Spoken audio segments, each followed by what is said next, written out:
한 우물판 학생들의 신선한 반란, 꿈의 멘토와 함께하는 장학 퀴즈 드림서클. 안녕하십니까, MC 장성규입니다. 감사합니다. 자, 독일의 철학자 괴테는 이런 말을 했습니다. 당신이 할 수 있거나 할 수 있다고 꿈꾸는 모든 일을 시작하라. 새로운 일을 시작하는 용기 속에 당신의 천재성, 능력과 기적이 모두 숨어 있다. 네, 멋진 말입니다. 자, 오늘 학생들의 꿈 또 함께 해주실 분은 어떤 멘토실까요? 바로 이분입니다.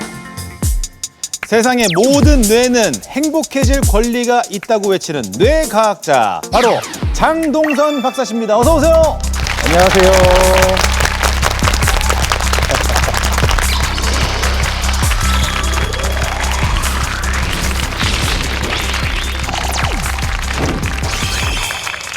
장학 퀴즈에 나와주신 게 굉장히 또 특별한 의미가 있다면서요? 네, 저한테는 엄청 특별한 의미가 있는 게요. 제가 23년 전에 1998년도에 네. 고등학생 시절에 장학 퀴즈 출연자 출신입니다. 아, 그러셨군요. 네. 와, 실례지만 그때 성적을 여쭤봐도 될까요? 이게 보통 장학 퀴즈에서 두 부류만 이렇게 기억에 남는다고 하는데요. 네. 하나가 이제 장원, 기장원이고요. 그렇죠. 다른 한쪽은 뭔가 이제 끼는 많은데 다 펼치지 못한 꼴찌 클럽이 있거든요. 어느 쪽이셨습니까? 저는 꼴찌 클럽이었습니다. 아, 그때 굉장한 끼를 또 보여주셨나 봐요, 그러면. 네, 막 입에 장미꽃을 물고 춤을 추라고 막 퀴즈계의 유진박 뭐 이러면서 등장했던 것 같습니다. 퀴즈계의 유진박. 알겠습니다. 오늘 어떤 각오로 임하실지 여쭤볼게요. 뇌과학에 관심을 가지고 있는 친구들이 오게 돼서 어떠한 이야기를 하게 될지 네. 너무 행복하지만 오히려 약간 그 어깨가 무거운 그런 거 있죠. 제대로 잘 좋은 모습으로 이야기를 해줘야 되겠다. 네. 이런 그 각오가 좀 있습니다. 네, 우리 꿈나무들에게 행복을 또 선물해 주시길 부탁드리면서 자리로 모시겠습니다. 다시 한번 뜨거운 박수 부탁드립니다. 자, 우리 멘토님, 먼저 독일에서 일단 태어나셨어요. 네, 독일 하이델베르크에서 태어났습니다. 와, 그리고 거기서 공부를 또 오래 하셨는데 외국 생활을 하시면서 뇌과학에 관심을 갖기 시작하셨다고요?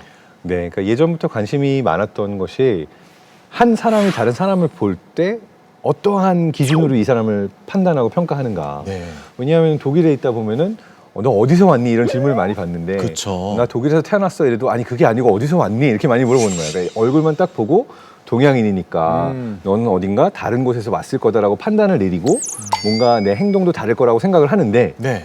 또 마찬가지로 한국에 들어와서 생활을 했을 때는 혹시 외국 생활 하셨어요? 이런 얘기를 많이 들었어요. 라이프 그러니까 스타일 봤을 때. 그러니까 뭔가 말투나 표정이나 이런 걸 보고 네. 그래서 대체 사람들은 무엇을 보고 다른 사람을 이렇게 판단하고 평가하는가 이게 항상 궁금했는데 네. 뇌과학 안에 이제 그 사회인지 신경과학이라고 그래서 인간의 뇌가 다른 인간을 어떻게 알아보고 평가하고 인터랙션 하는가 이런 걸 연구할 수 있는 분야가 있어서 너무 재미있어서 그 공부를 하게 됐습니다. 지금 뭐 잠깐 설명을 해주셨지만 뇌과학이라는 것이 생소하신 분들이 또 계실 수 있거든요. 네. 정확히 어떤 학문인지 소개를 부탁드릴게요. 그러니까 뇌과학은 대표적인 통합학문이라고 할 수가 있는데요. 네. 의학, 심리학, 컴퓨터공학 다양한 분야의 그 연구자들이 인간의 뇌를 연구하는 학문이라고 할 수 있어요. 네. 그래서 생물학 기반으로 들어올 수도 있고 심리학 기반으로 올 수도 있고 뭐 신경정신과 같은 데서도 연구를 할 수가 있는데 네.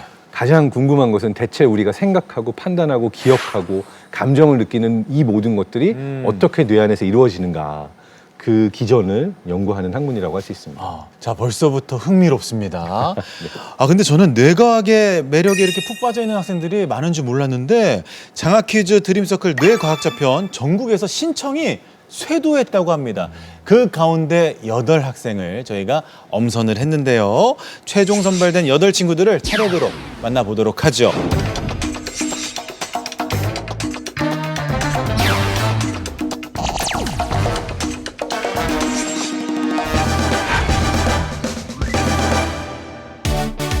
인간의 모든 것을 뇌과학으로 설명한다. 뇌과학 러버 권한결 학생. 사람과 사람을 잇는 하나의 우주. 뇌의 세계를 누비는 김동욱 학생. 인간의 컨트롤 타워 뇌. 뇌 관련 연구는 내게 맡겨라. 장여경 학생. 뇌 컴퓨터 인터페이스를 구현하라. 미래 뇌공학자 변지원 학생. 뇌 속에 숨겨진 인간의 감정을 알고 싶다. 감성 뇌과학자 강민진 학생. 뇌질환 완전 정복을 꿈꾼다. 차기 생명 과학 연구자 임지민 학생. 뇌 어디까지 연구해봤니? 신비한 뇌의 세계에 푹 빠진 심규성 학생. 인류의 뇌과학 발전을 위해 내가 왔다. 세계 최고 뇌과학자를 꿈꾸는 이영진 학생. 자, 먼저 경기과학고 2학년 권한결 학생입니다. 반갑습니다. 네. 아니, 우리 한결 군 박사님을 꼭 한번 만나보고 싶다고 하셨다면서요?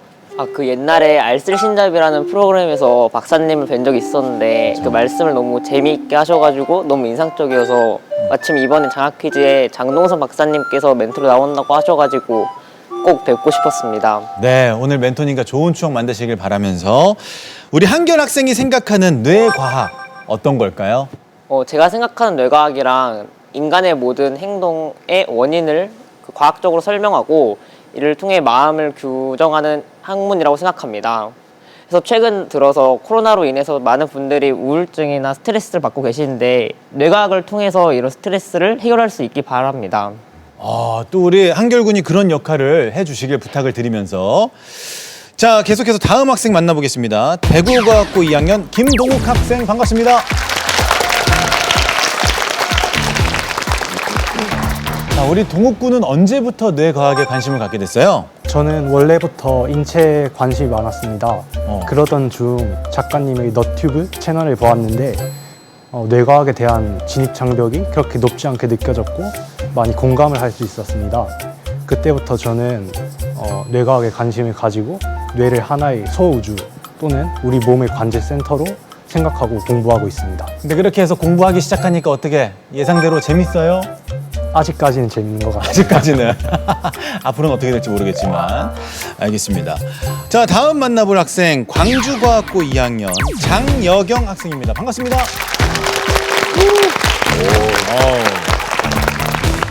아니, 우리 여경 양이 뇌과학에 관심을 갖게 된 이유가 좀 특별한 것 같아요. 제가 초등학생 때 친구들 사이에 갈등이 생겨서 검색창에 갈등 심리에 대해서 검색을 해보았습니다. 네. 그 과정에서 사람의 감정이 뇌에 의해서 영향을 받는다는 사실을 알게 되었고 그 사실이 굉장히 흥미로워서 지금까지 뇌과학을 공부하고 있습니다. 그리고 지금 연구 진행 중인 것이 있다고요? 네, 제가 사람의 감정이랑 뇌의 기작에 흥미가 굉장히 많아서 조현병에 동반되는 수면장애에 관한 연구를 하고 있습니다. 아니, 우리 여경 학생이 조현병이 동반되는 수면장애 이거 연구 중이라고 하는데 이 주제에 대해서는 어떻게 생각하세요? 굉장히 중요한 주제를 연구하는 것 같습니다. 왜냐하면 우리가 잘 자는 것이 사실 우리의 감정 조절 능력과도 그리고 나중에 치매에 걸리지 않거나 다양한 종류의 감정과 관련된 질병들을 겪지 않으려면 잠을 잘 자야 되거든요. 네. 그 상관관계가 높은 게 사실 이렇게 자살 충동을 느끼거나 우울증으로 가는 환자들의 경우에도 수면 장애가 있는 경우들이 많이 발견이 돼요. 네. 그래서 사실 수면과 관련해서는 아직 다 밝혀지지 않았지만 우리가 어떻게 자는 것이 중요하고 잠과 우리의 감정 조절 능력 그리고 다양한 정신질환과의 관계가 뭔지는 밝혀야 될 영역이 굉장히 많은데 네. 아주 중요한 영역을 잘 연구하고 있는 것 같습니다. 그러니까요. 잠 부족하면 막 예민해지고 그러잖아요. 그것도 있고요. 네. 그다음에 재밌는 게 우리가 이제 꿈을 꾸고 자는 동안에 어떤 스트레스 호르몬 수치가 내려가면서 어떤 어려운 경험, 스트레스 받는 경험을 하게 되면 잠을 잘 자야 나중에 그 기억을 했을 때 그런 어떤 감정적인 스트레스가 다시 올라오지 않거든요. 그걸 잘 못하게 되면은 기억이 날 때마다 스트레스를 더 많이 받게 되기 때문에 아하. 그런 부분에 있어서도 특히 요즘 코로나처럼 이런 팬데믹으로 많은 분들이 스트레스 받는 상황에서는 더더욱 중요한 주제가 된 것 같습니다. 네. 앞으로 여경 양의 어떤 연구 결과들 기대해 보겠습니다. 자, 이어서 경기 북과학고 2학년 변지환 학생 만나볼게요. 안녕하세요. 우리 멘토님께 또 궁금한 점이 있으시다고. 최근에 논문 같은 거를 많이 찾아보면서 뇌과학에 더 흥미를 가지게 되었는데 멘토님이 최근 하고 계시는 연구 같은 건 무엇인지 여쭤보고 싶습니다. 이게 재밌는 게 뇌과학을 공부하고 나서 바로 교수로 가거나 학계에 가서 연구를 하는 트랙이 있지만 그게 아니라 요즘은 실리콘밸리를 비롯해서 많은 기업에서도 사실 뇌과학에 대한 관심이 많습니다. 그래서 뇌과학과 인공지능을 결합한 연구 이런 것들도 관심이 많은데 저는 한 3년 반 정도를 국내 대기업에서 이제 미래기술 전략 일을 하면서 연구만 한 것이 아니라 그러한 것들을 어떻게 적용해서 우리가 새로운 서비스와 제품을 만들 수 있을까, 미래를 어떻게 만들 수 있을까 이런 분야의 일을 했었거든요. 그리고 조금 그래도 연구와 관련된 일을 하고 있다면 네. 그거는 이제 독일에서 디지털 헬스케어 기술이라고 그래서 우리가 스마트폰 앱으로 게임을 하거나 아니면은 앱으로 내 상태 같은 것들을 체크하면서 내가 10년 후에 치매가 걸릴지 걸리지 않을지 굉장히 정확하게 진단할 수 있는 그런 앱들이 나왔어요. 그래요? 그래서 이러한 것들은 이제 고려대 의대와 함께 한국어 버전을 만드는 일들 같은 경우도 시작을 했습니다. 기대가 됩니다. 자, 우리 지왕군은 팬심을 담아서 오늘 각오 한 말씀 부탁드릴게요. 네, 열심히 해서 꼭 장학금 받겠습니다. 네. 자, 이제 본격적으로 퀴즈를 풀어보겠습니다. 매 라운드마다 문제를 맞힌 학생은 드림서클을 향해 한 칸씩 앞으로 전진하실 수가 있습니다. 8명의 학생이 예선을 치른다고 보시면 되는데요. 모든 문제를 다 풀고 드림서클에 가까이 전진한 단 4명의 학생만이 결선에 진출할 수가 있습니다. 과연 8명의 학생 가운데 결선에 진출할 4명의 학생은 누가 될까요? 멘토와 함께하는 꿈을 향한 도전 지금 시작합니다.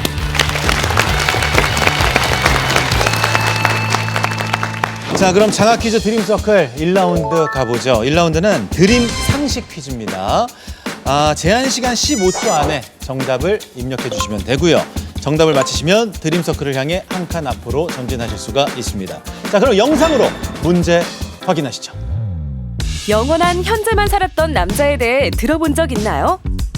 바로 헨리 코스타브 몰레이슨의 이야기인데요. 1953년 27의 헨리는 자신의 인생을 송두리째 뒤바꾼 한 수술을 받게 됩니다.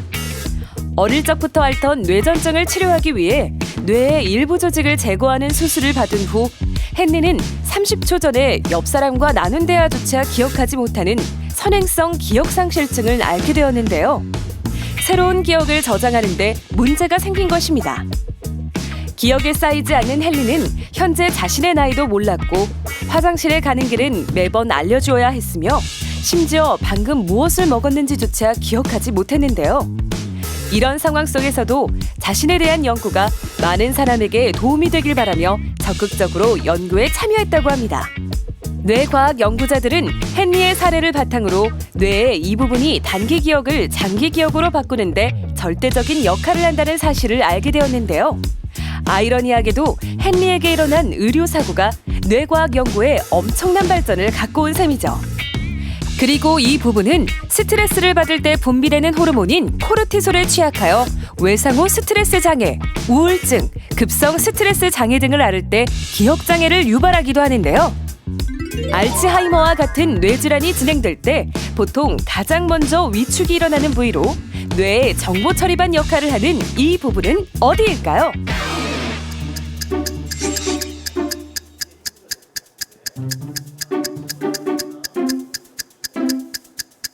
다들 이미 뭐 정답을 적은 분위기입니다. 예. 여기까지. 자, 우리 8친구가 정답을 모두 적어줬는데 어떤 답을 적어줬을지 우리 친구들의 답 공개해주세요. 지금 8친구 모두 해마라고 적었습니다. 정답은 해마. 8친구 모두 맞추셨습니다. 축하합니다. 8친구 모두 드림서클을 향해 한 칸 앞으로 전진합니다. 네. 시작이 좋은데요? 근데 우리 박사님께서는 해마가 뇌에서 왜 중요하다고 생각하시는지 여쭤볼게요. 이게 해마가 단순히 기억과 관련되어 있는 부위일 뿐만 아니라 사실 해마에서 이 기억이 또 감정, 변형계 쪽으로 연결이 되기도 하고요. 그 다음에 우리가 일상에서 길을 찾는 능력, 그러니까 공간을 보면서 어디에 어떤 물건들이 있는지 이런 공간 지각 능력, 네. 그리고 어떤 언어 개념과 이런 공간과 물건들을 연결하는 것, 이런 것들이 다 해마와 관련이 있어요. 그래서 우리가 입력을 하고 학습을 하고 그 중에서 중요한 것들을 계속 기억을 해야 되는데 그 모든 입력과 학습이 사실 해마를 통해서 이루어지는 거기 때문에 정말 가장 중요한 부위 중에 하나라고 할 수 있죠. 네. 자, 그럼 다음 문제 넘어가 보죠. 이번에는 2라운드 OX 퀴즈로 들어가 보겠습니다. 뇌과학 상식에 관련된 문제를 저희가 드릴 텐데요. 문제를 들으시고 맞다고 생각하시면 O, 틀렸다고 생각하면 X를 들어주시면 되겠습니다. 총 5문제 가운데 가장 많이 맞힌 학생이 드림서클을 향해 한 칸 앞으로 전진할 수가 있습니다. 자, 우리 멘토님께서 첫 번째 문제 읽어주시죠. 좌뇌형은 분석적, 우뇌형은 창의적이다. 자, 들겠습니다. 하나, 둘, 셋. 지금 X가 셋, O가 5인데 정답은 뭡니까? 자, 정답은 X가 맞습니다. X가 정답입니다. 우리 동욱군, 지민양, 규성군이 맞췄습니다.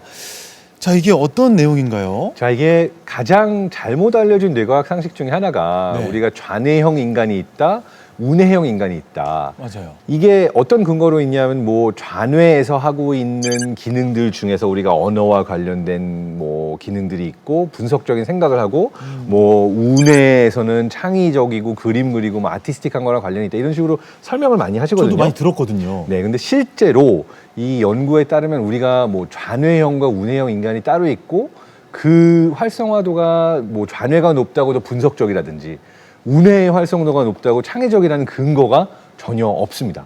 그래서 우리는 사실 좌뇌, 우뇌를 다 사용하고요.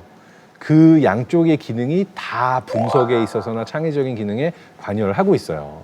대표적으로 잘못 알려진 또 다른 상식이 뭐가 있냐면 우리는 뇌의 10%, 20%만 사용한다. 이것도 뭐 영화 루시 같은 데 나와서 사람들이 많이 믿는데 이 좌뇌형, 우뇌형과 더불어서 가장 사람들이 잘못 믿고 있는 뇌의 상식의 대표적인 예입니다. 네, 네. 근거가 없다 하나 배웠고요. 자, 두 번째 문제 가겠습니다. 문제 읽어주시죠. 이명은 뇌의 병이다.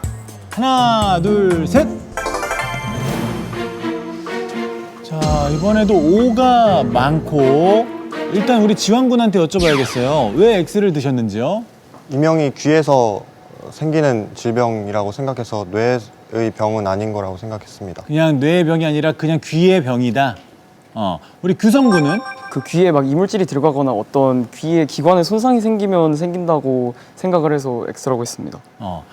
영진군은 O를 들었어요. 이유를 여쭤봐도 될까요? 뇌에 이렇게 자극이 가는 과정에서 문제가 생겨서 이명이 생긴다고 생각을 제 나름대로 했기 때문에 O를 선택했습니다. 여경양?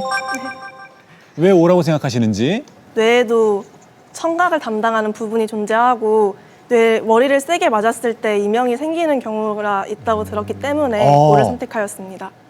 좋습니다. 자, 정답 발표해 주시죠. 네. 정답은 이명은 뇌의 병이다. O가 맞습니다. O입니다. 네, O를 든 친구들 축하드리고. 네. 좀 소개를 해주실까요? 그러니까 처음에 문제가 생긴 것 자체가 뭐 귀에서의 문제가 시작일 수도 있긴 하지만 사실 이명은 계속해서 삐 소리가 나는 거잖아요. 근데 이 소리가 들리는 이유가 청각 신호가 전달이 돼야 되는데 네. 그 청각 신호의 전달이 되면 청각 중추에서 그러니까 달팽이 핵이라고 불리는 데서 이 신호를 받아서 우리가 이제 뇌에서 소리를 느끼도록 되어 있는데 소리가 없어도 뇌가 소리를 듣는다고 느끼게 되는 것이 이명이거든요. 그래서 이명은 사실 귀의 병이 아니고 뇌에서 소리가 없는데도 소리를 듣게 되는 것이라서 뇌의 병이 맞습니다. 네, 뇌의 병입니다. 자, 바로 세 번째 문제 가겠습니다. 임신 초기 태아의 뇌에는 주름이 거의 없다. 하나, 둘, 셋. 이번엔 처음으로 통일이 됐습니다. O로 모든 친구들이 O를 선택을 했는데 정답 공개해 주시죠. 네, 모두 맞히셨습니다. 정답은 O입니다. 오, 축하드립니다. 사실 뇌에 주름이 생긴 것은 똑같은 부피, 그러니까 공간 안에 최대한 많은 그 뇌의 효율성을 높이기 위해서 주름이 생겼는데요. 그래서 어류나 양서류, 파충류의 경우에도 주름이 더 적고 고등 동물, 그러니까 포유류의 경우 이제 뇌에 주름이 있는데요. 인간 태아의 뇌의 경우에는 수정란이 형성되고 20주가 지난 무렵부터 뇌주름이 형성되기 시작해서 생후 18개월이 될 때까지 계속 진행이 됩니다. 그래서 임신 초기 태아의 뇌에는 주름이 없는 것이 맞고요. 나중에 네. 점점 더 이 태아가 커가면서 머리 크기도 커지고 그 안에 점점 더 빽빽하게 이제 뇌가 차기 시작하면서 네. 주름이 생겨난다고 할 수 있거든요. 그래서 모두 정답을 맞히셨습니다. 그렇군요. 지금까지 세 문제 모두 맞힌 학생이 두 학생입니다. 우리 동욱군과 지민 학생이에요. 자, 계속해서 끝까지 다 맞힐 수 있을지. 그리고 다른 친구들도 뭐 한 문제 차이니까 끝까지 집중해 주시길. 어떻게 될지 모릅니다. 자, 네 번째 문제 가겠습니다. 네 번째 문제 주시죠. 네. 뇌는 통증을 못 느낀다. 하나, 둘, 셋. 아, 또 의견이 나뉘어졌습니다. 일단 O가 네 학생, X가 네 학생. 정확히 반반이 갈렸는데 좀 여쭤봐야죠. 우리 민진 군. 네, 왜 X라고 생각하십니까? 그 뇌는 두정엽이라는 부분이 있는데 두정엽에 체감각 영역이 있습니다.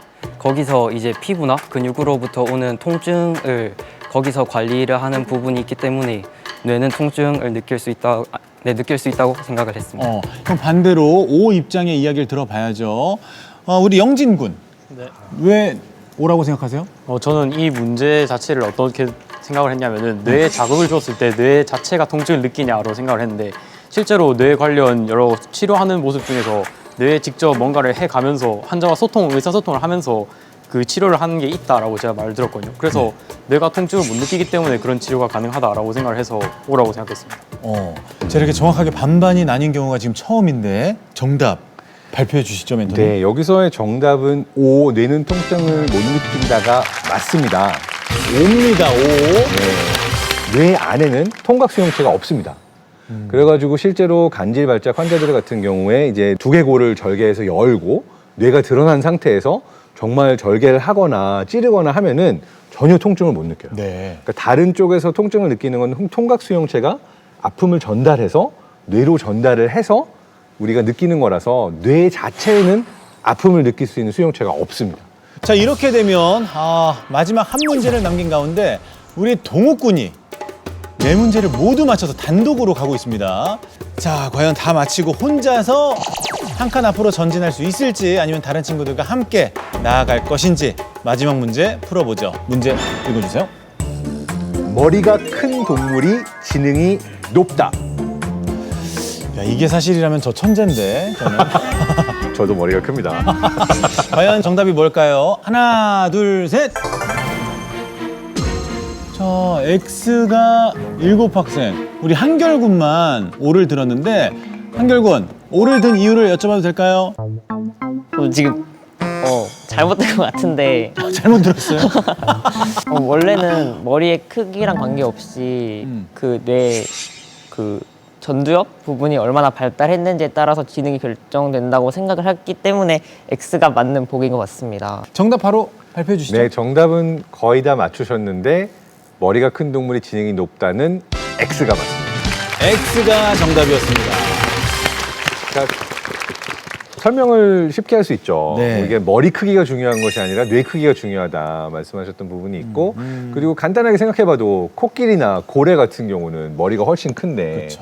그렇다고 지능이 더 높은 것도 아니고 사실 또 머리 크기의 비율로 보더라도 쥐라든지 햄스터 같은 경우가 뭐 몸에 비해서 머리가 클 수는 있지만 그렇다고 더 지능이 높은 것은 아니라서 그러네요. 네. 자, 이렇게 해서 5문제를 풀어봤는데 와, 다 맞힌 학생이 나왔습니다. 우리 김동욱 군 드림서클을 향해 한 칸 앞으로 전진합니다. 축하합니다. 좋아요. 자, 오늘 드림서클을 밟을 친구가 나올 수도 있지 않을까 조심스럽게 좀 기대를 해보면서 자, 계속해서 우리 학생들 좀 만나보도록 하죠. 우리 경남과학고 3학년 강민진 학생 안녕하세요. 반갑습니다. 자, 우리 민진 학생이 지원서에다가 멘토님을 존경하는 이유를 가득 적어주셨는데 어떤 점을 존경하는지 또 말씀으로 설명해 주시죠. 네, 제가 박사님의 뇌는 춤추고 싶다라는 책을 읽었습니다.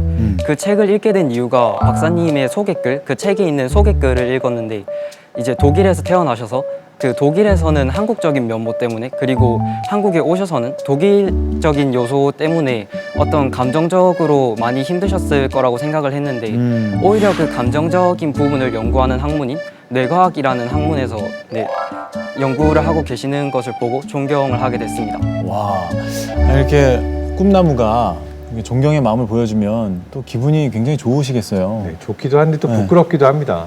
학생들이 느끼기에 차이가 크다고 볼 수도 있지만 그 차이가 그렇게 크지는 않은 것 같아요. 그러니까 사실 저도 그 장학 퀴즈 나가서 이렇게 서 있었던 순간이 얼마 되지 않은 것처럼 제 뇌 안에서는 기억을 하고 있는데 그래도 이렇게 좋게 봐주셔서 너무너무 기쁩니다. 감사해요. 네, 감사드리고. 네.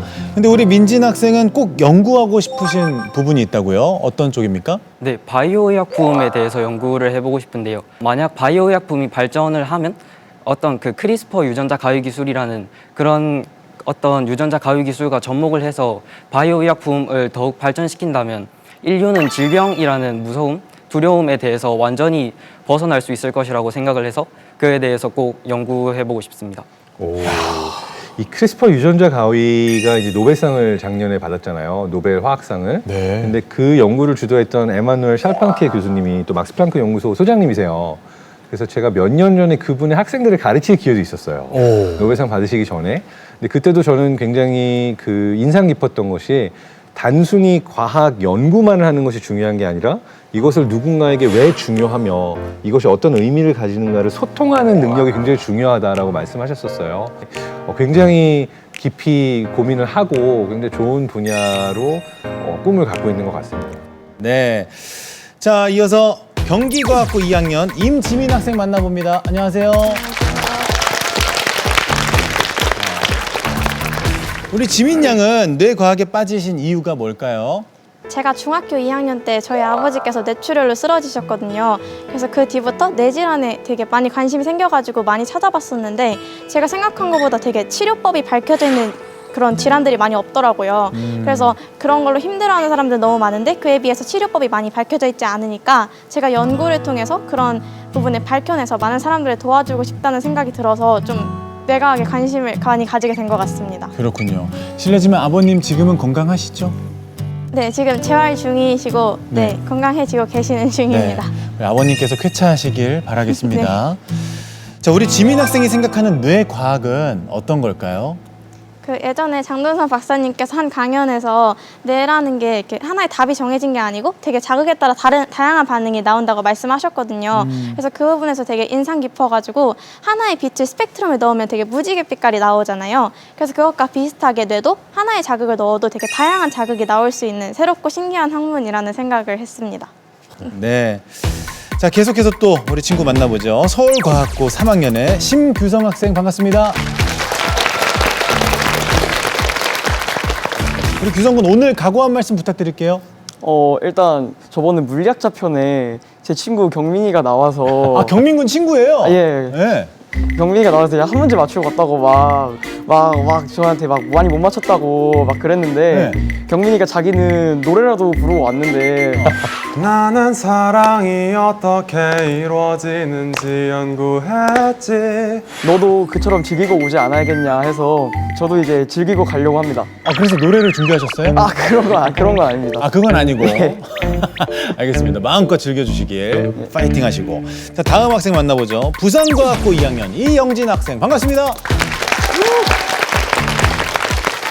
우리 영진 군은 멘토님의 강연을 보고 큰 감명을 받으셨다고요? 아, 그 강연이 너무 저에게 감명 깊었던 게 박사님께서 그냥 단순히 정보를 전달하시는 게 아니라 그 강연을 듣는 분들의 그런 뭔가를 하도록 유도를 하시고 뭐 이런 과정에서 그 강연자분들이 더 편안한 마음을 가지고 또 졸지 않고 이렇게 좋은 강연을 하시는 모습이 저는 매우 감명 깊었습니다. 그래서 그런 모습에서 제가 만약 과학자가 된다면은 어떤 자세를 가져야 하고 그런 걸 해야 할지를 알 수 있는 그런 강연이어서 매우 감명이 깊었습니다.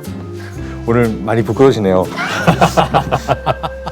네. 네. 아니, 우리 영진 군도 질병 쪽으로 좀 관심이 많으시다고요? 아, 그게 제가 중학교 때 어쩌다가 병원에 노인분들의 수발을 드는 그런 봉사를 하러 간 적이 있었는데 그때 실제로 치매 환자분들을 곁에서 지켜보니까 이게 이 고통이 환자분의 고통과 뭐 가족분의 고통이 말로 할 수 없을 정도로 크다는 걸 진심으로 와닿았기 때문에 그런 점에서 저는 질환에 크게 관심을 가지게 되었고 제가 어떤 방향으로 과학 연구를 해야 할지에 대해서 결정하게 되는 큰 계기 중 하나가 된 것 같습니다.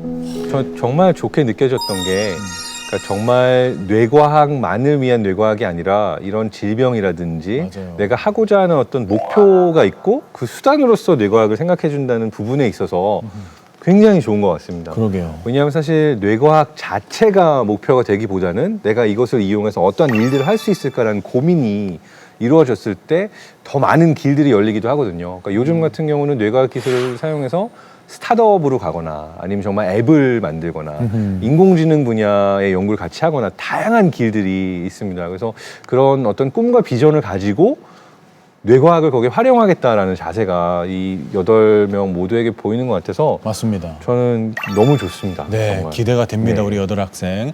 세상을 아름답게 만들어줄 것 같습니다. 우리 친구들이. 자, 이번에는 3라운드로 가보죠. 1대1 매칭 퀴즈 시작하겠습니다. 복불복으로 매칭된 짝꿍과 함께 1대1로 맞붙게 되는데요. 정답을 아는 학생은 확성기를 먼저 들고 외치시면 되겠습니다. 정답을 맞히시면 드림서클을 향해 한 칸 앞으로 나아갈 수 있고요. 틀리시면 상대 짝꿍에게 기회가 넘어갑니다. 기회는 단 한 번이에요. 둘 다 틀렸다. 그러면 두 친구 모두 드림서클을 향해 한 칸 앞으로 전진하실 수가 없다는 점 말씀드리면서 시작하겠습니다. 이번에는 EBS가 낳은 유명 캐릭터들로 매칭을 해봤습니다. 자, 먼저 뿡뿡이 고른 학생 있어요. 뿡뿡이. 짜잔형. 짜잔형. 좋습니다. 우리 동욱군과 지민군 무대 앞으로 나와주세요. 자, 우리 과학고 친구들을 모셔놓고 뿡뿡이와 짜잔형을 하니까 재밌네요. 신경 전달 물질은 흥분성과 억제성이 있습니다. 아세틸콜린과 노르아드레날린은 대표적인 흥분성 신경 전달 물질인데요. 1950년도에 성장한 포유류의 중추신경계에서 대표적인 억제성 신경 전달 물질이라는 사실로 발견된 이 물질은 무엇일까요? 동욱. 가바인 것 같습니다. 가바 정답! 와! 이게 재밌는 게 어른과 아이가 다른데 아이에서는 흥분성일 때도 있어요. 아, 그래요? 그리고 재밌게도 포유류와 곤충이 있는데 곤충에서는 또 흥분성일 때가 있는 거예요. 우리가 성장한 포유류의 중추신경계에서 억제 신경 전달 물질이라고 말하지 않으면 네. 그 예외가 다른 예도 있어서 이게 참 어려운 학문이라는 걸 느끼면서 출제했던 문제이기도 한데 와, 처음부터 되게 어려운 답을 잘 맞춰줘서 또 놀랐습니다. 펭수. 아, 우리 규성군. 팬클럽. 지환군. 인간은 인생의 3분의 1가량을 잠으로 보낸다고 하죠. 그런데 자면서 고함을 지르거나 욕을 하고 발길질이나 주먹질을 하는 등 꿈속에서 겪는 일들을 행동으로 나타내는 사람들이 있습니다. 자는 동안 스스로 움직일 수 있는 근육이 마비되어 있어야 하는데 근육의 마비가 풀려나는 이 증상을 뭐라고 할까요?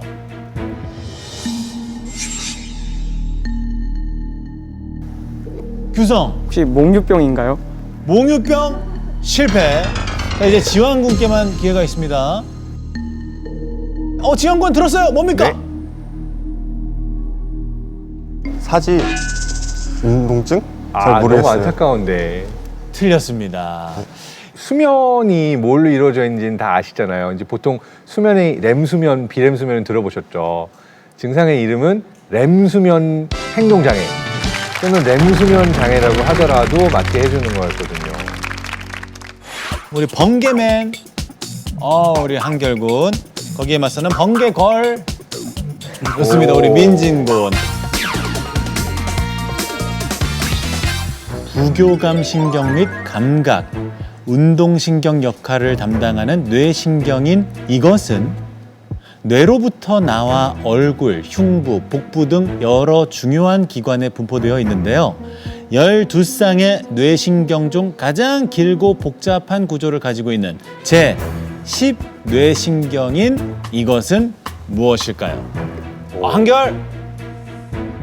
정답은요? 미주신경? 미주신경. 미주신경 정답!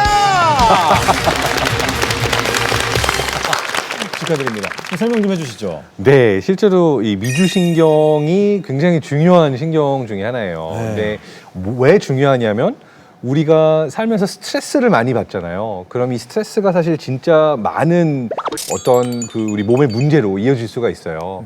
이게 재밌는 게 미주신경이 너무 팽팽하게 이렇게 작돼 있어도 안 되지만 풀려 있는 게 오히려 안 좋을 수가 있어요.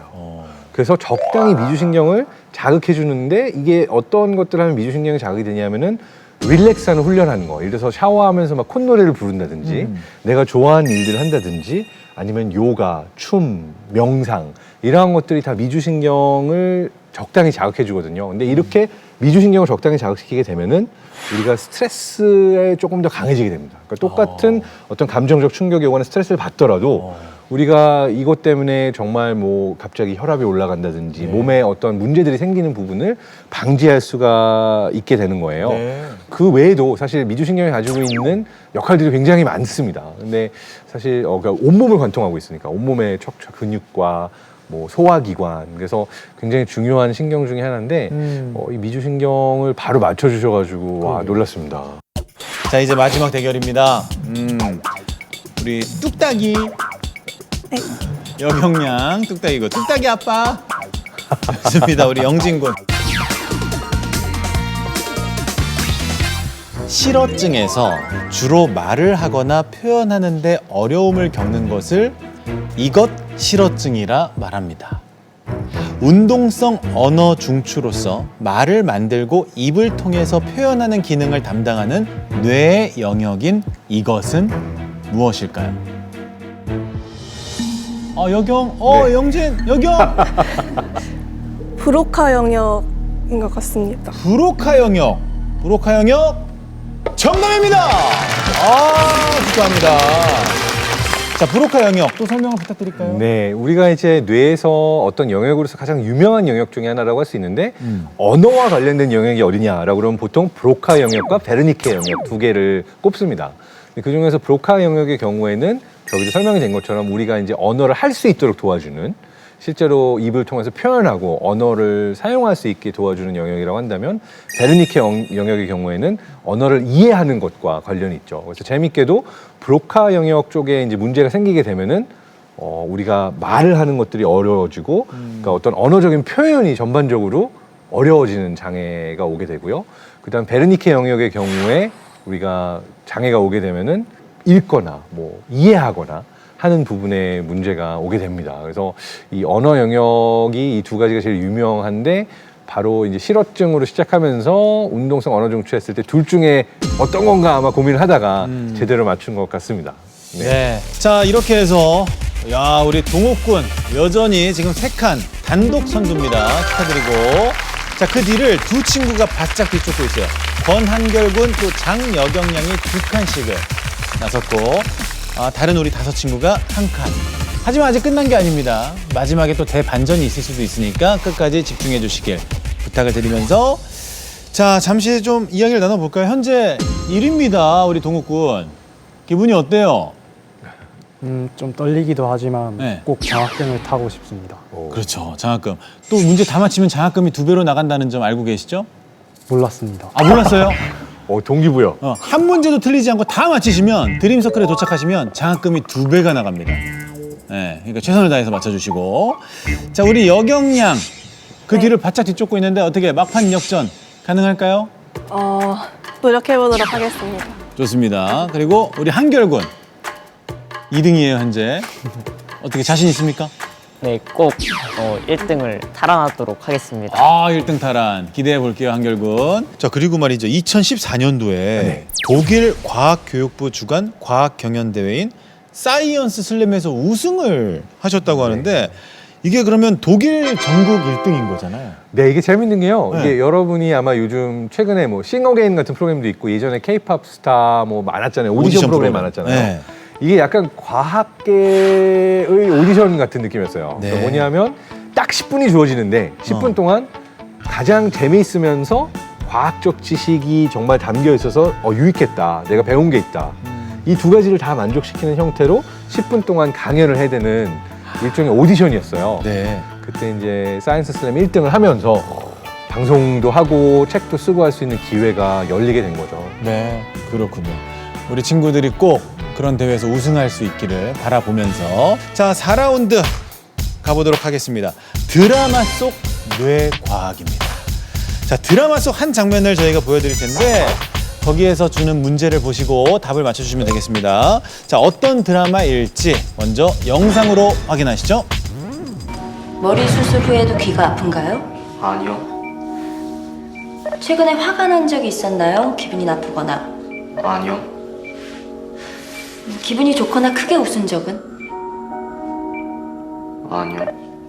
황시목 군은 감정을 거의 느끼지 못합니다. 경과를 좀 더 지켜봐야겠지만 또 다른 부작용이나 후유증이 나타날 수도 있어요.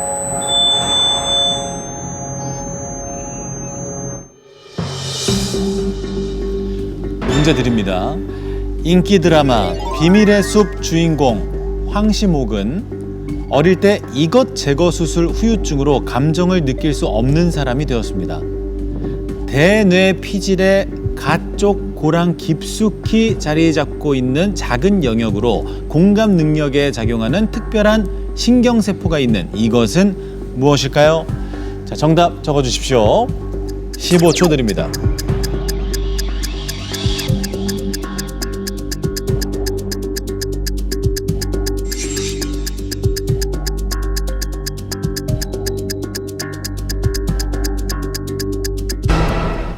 끝났어요.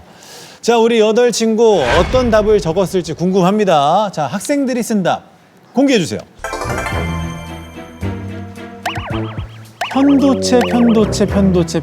편도체.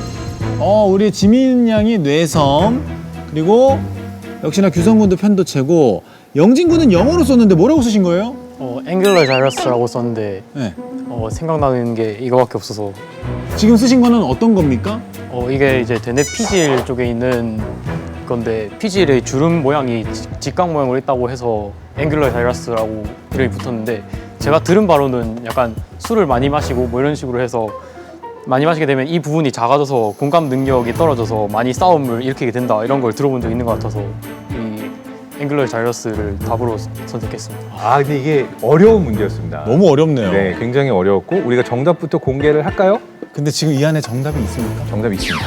있어요. 네, 정답이 있습니다. 좋습니다. 정답 발표해 주시죠. 네, 정답은 뇌섬엽입니다.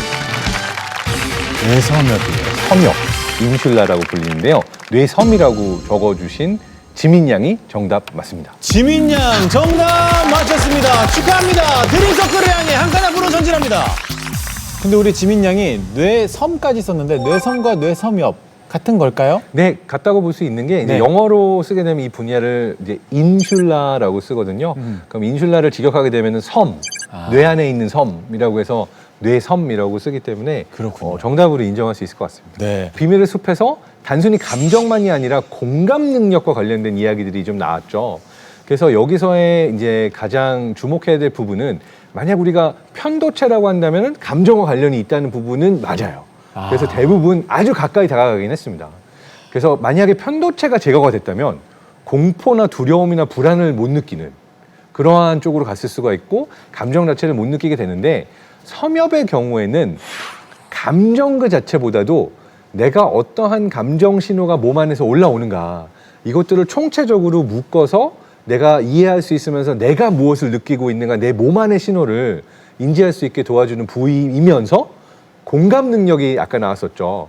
이 부분이 왜 중요했냐면은 내 몸 안의 어떤 느낌들을 보면서 다른 사람들이 어떻게 느끼는가까지도 자기 인지와 타인의 인지, 그래서 내 감정과 다른 사람의 감정까지도 같이 인지할 수 있게 해주는 영역과 관련이 있어서 섬엽인데, 이 뇌섬과 관련되어 있는 또 다른 거를 이제 기억하실 만한 것들이, 우리가 이제 가장 중요한 것 중에 하나가 외부 신호가 감각이라고 하잖아요. 그러니까 우리가 듣거나 보거나 이걸 이제 엑스테로셉션이라고 해서 외부 세계의 신호를 받는 거예요. 근데 섬엽이 하고 있는 것 중에 하나가 인테로셉션이라고 해서 내 몸 안에 있는 신호들을 인지하는 겁니다. 그래서 이 섬엽이 제거가 되면은 내가 어떤 감정을 느끼고 있는지, 내 몸 안의 신호들이 어떻게 모이는지, 그 감정 신호들이 모여서 스스로 인지하는 능력이 없어진다고 할 수가 있거든요. 그렇군요. 그래서 약간 한 걸음 더 생각해야 되는, 감정만을 보는 것이 아니라 공감까지 생각해야지만은 답을 찾을 수 있는 좀 어려운 문제였는데, 그래서 정답이 하나 나와서 와, 대단합니다. 야, 우리 지민 학생 혼자 맞추니까 기분 더 좋죠? 처음에 다 다르셔가지고 저 혼자 틀린 줄 알고 되게 걱정하고 있었는데 네. 맞아서 기분 좋긴 합니다. 그럼요. 다시 한번 축하드리고, 자, 이번에는 잠깐 또 쉬어가는 시간 가져보도록 하겠습니다. 쉬어가면서 힌트도 얻는 일석이조의 시간입니다. 이름하여 장성규를 이겨라! 네. 자, 이제 한 분씩 무대로 나오셔가지고 저랑 대결을 하실 텐데요. 8학생 가운데 4명 이상이 이겨야만 힌트를 획득하실 수가 있습니다. 자, 뇌과학자 편인 만큼 힌트는 뇌풀기로 좀 진행을 해보겠습니다. 이제 화면에 3글자가 뜰 텐데 자음을 이동시켜서 올바르게 재배치한 후에 단어를 외쳐주시면 되겠습니다. 첫 번째 대결 시작할게요. 문제 주십시오.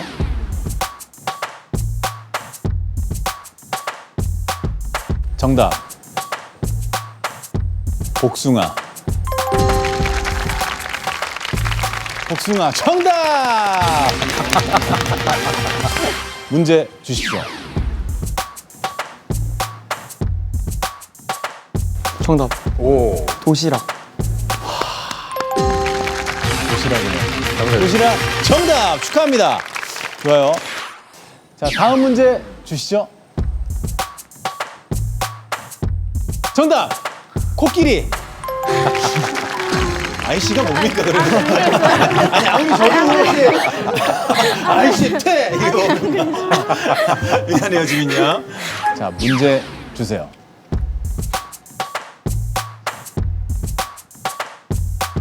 정답. 지우개. 예! 내가 과학고 친구들을 이기니까 기분이 너무 좋네요. 자, 문제 주세요. 정답. 정답. 호랑이. 호랑이. 오케이. 인정. 자, 3대2입니다. 3대2. 문제 주시죠. 정답. 방송국이요. 정답. 네. 3대3. 박빙입니다. 문제 주세요. 정답. 오! 젓가락. 자, 일단 4대3이 돼가지고 힌트를 얻으셨습니다, 이미. 그래도 우리가 또 안 할 수 없잖아요. 한글군도 한번 나와주세요. 네. 이미 힌트는 얻었으니까 부담 갖지 말고 하시면 돼요. 자, 마지막 문제 주세요. 정답, 삼겹살. 예! 자, 4대4. 팽팽했습니다. 아주 멋진 대결이었어요. 이제는 파이널 퀴즈만 남았습니다. 현재 우리 동욱군이 3칸으로 여전히 선두를 달리고 있고요. 2등이 지금 3분으로 늘었어요. 한결군, 또 여경양, 지민양까지 그 뒤를 바짝 뒤쫓고 있습니다. 자, 누가 결선으로 가게 될지 정말 알 수가 없습니다. 자, 바로 들어가 보도록 하죠. 자, 문제 드리겠습니다. 색칠된 빈 칸의 글자를 순서대로 나열해 주세요. 1. 부신피질 스테로이드 합성계 가운데 코르티솔의 전구 물질. 2. 한 뉴런의 축삭돌기와 다음 뉴런의 수상돌기가 만나는 부분. 3. 기억과 수면, 감정 등을 조절해 자제와 의지력, 자신감, 행복감을 느끼게 하는 호르몬. 4. 갑상선에서 분비되며 아이오딘을 다량 함유하고 있어 물질 대사를 조절하는 호르몬.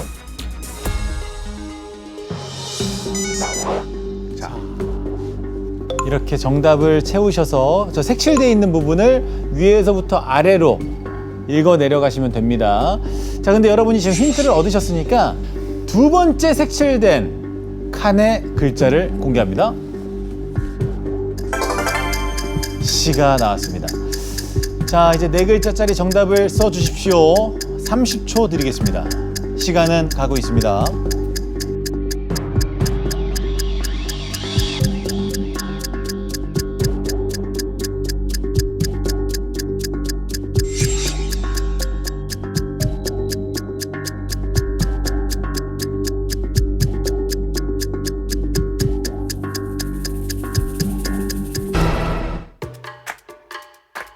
어땠나요? 문제가 난이도가 지금 못 쓴 친구들도 있는 것 같고. 네. 네. 이제 1, 2, 3, 4 중에서 2번 힌트가 나온 거는 가장 쉬웠을 거라고 생각이 됩니다. 그래서 아마 4개를 다 맞추기는 어려웠을 수도 있지만 4글자로 되어 있는 뇌에서 중요한 이 물질을 맞추시는 데는 아마 저 4가지 중에 2에서 3의 답만 알아도 짐작을 하실 수 있었을 거라고 생각이 돼요. 그래요. 네.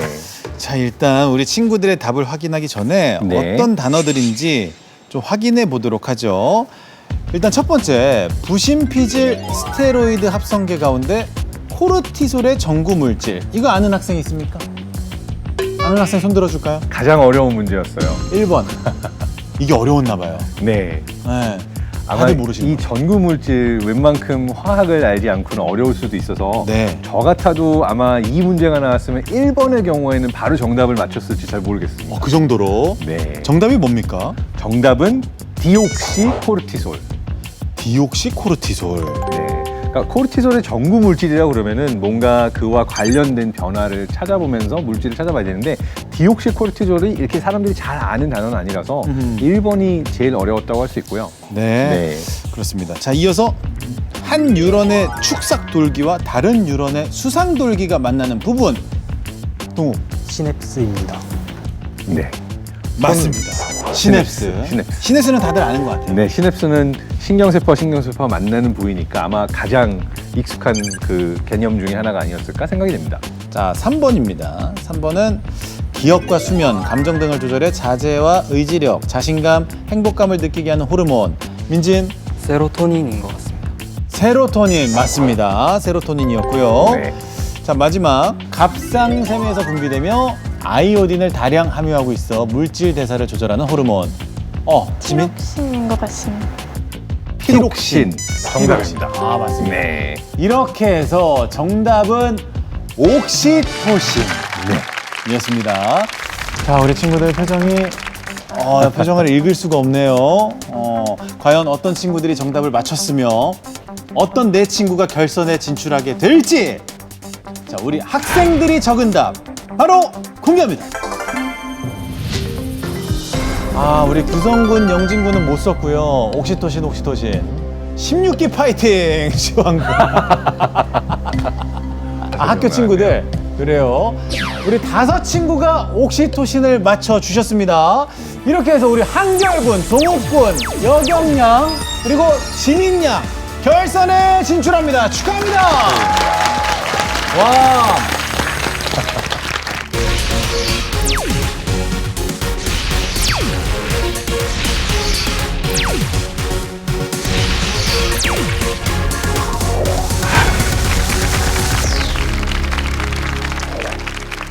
마지막에 옥시토신이 굉장히 의미 깊은 답이었던 것 같아요. 네. 그 이유가 이제 옥시토신은 대표적인 본딩 호르몬이라고 그래서 사람과 사람이 서로 가깝게 느끼는 그래서 서로가 친하게 지낼 수 있는 데 도움이 되는 그런 호르몬인데 이 친구들하고도 많이 분비가 됐으면 좋겠고요. 네. 그래서 더 친밀함을 느끼도록 사실 이게 작지만 아쉬울 수 있잖아요. 근데 제가 볼 때는 모두 다 자신감이 넘쳐서 맞아요. 이거에 굴하지 않고 재밌었다, 좋은 경험을 가져가는 것 같아서 좋은 것 같고요.